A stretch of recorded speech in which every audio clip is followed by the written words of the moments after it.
एक छोटे से गांव में एक बूढ़ी, अंधी और असहाय काकी रहती थी, जिनका जीवन अब पूरी तरह दूसरों पर निर्भर था।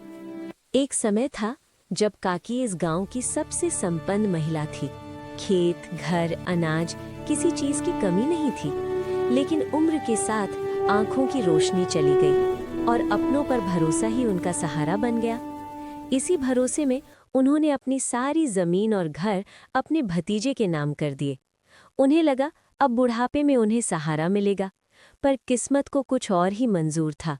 लेकिन धीरे धीरे उनका महत्व कम होता गया। जिस घर को उन्होंने अपने हाथों से बसाया था, उसी घर में अब उनकी कोई जगह नहीं रही।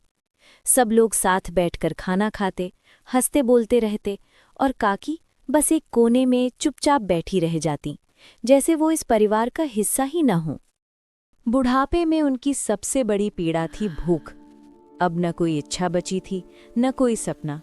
उनकी पूरी दुनिया बस एक थाली तक सिमट गई थी, जिसमें कभी खाना होता था और आज सिर्फ खालीपन।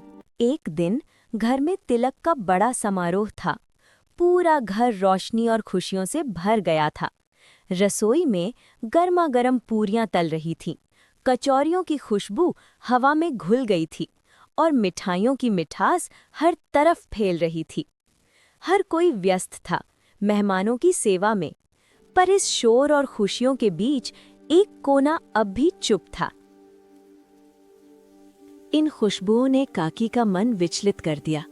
भूख अब सिर्फ एहसास नहीं रही, वो एक मजबूरी बन चुकी थी। उन्होंने खुद को बहुत रोका, पर आखिरकार हार मान ली और कांपते कदमों से वो खाने की ओर बढ़ने लगी। रूपा ने उन्हें देख लिया और गुस्से में सबके सामने चिल्ला उठी, काकी, आपको शर्म नहीं होती? मेहमानों के लिए खाना बना है और आप चुटके से खाने आ गईं। अभी सबने खाया भी नहीं है और आपको बस अपनी पड़ी है।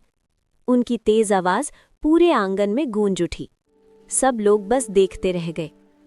काकी कुछ नहीं बोली, बस सिर झुकाकर चुपचाप वापस लौट गईं।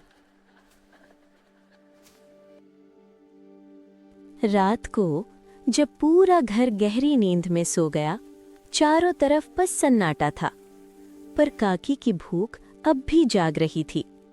वो धीरे धीरे उठी, बिना किसी आहट के, और अंधेरे में टटोलते हुए वो वहीं पहुंच गईं जहां जूठन की थालियां पड़ी थीं। रूपा ने ये दृश्य देखा और उसके कदम वहीं ठहर गए। उसकी आंखों के सामने काकी की बेबसी का हर पल जीवंत हो उठा।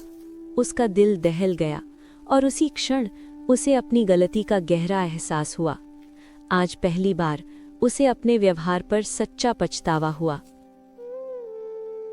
उसने तुरंत काकी को प्यार से उठाया और सम्मान के साथ उन्हें बैठाकर खाना खिलाया। हर निवाले में अब सिर्फ स्वाद नहीं, बल्कि अपनापन और आदर भी था। और उस दिन के बाद काकी कभी अकेली नहीं रहीं।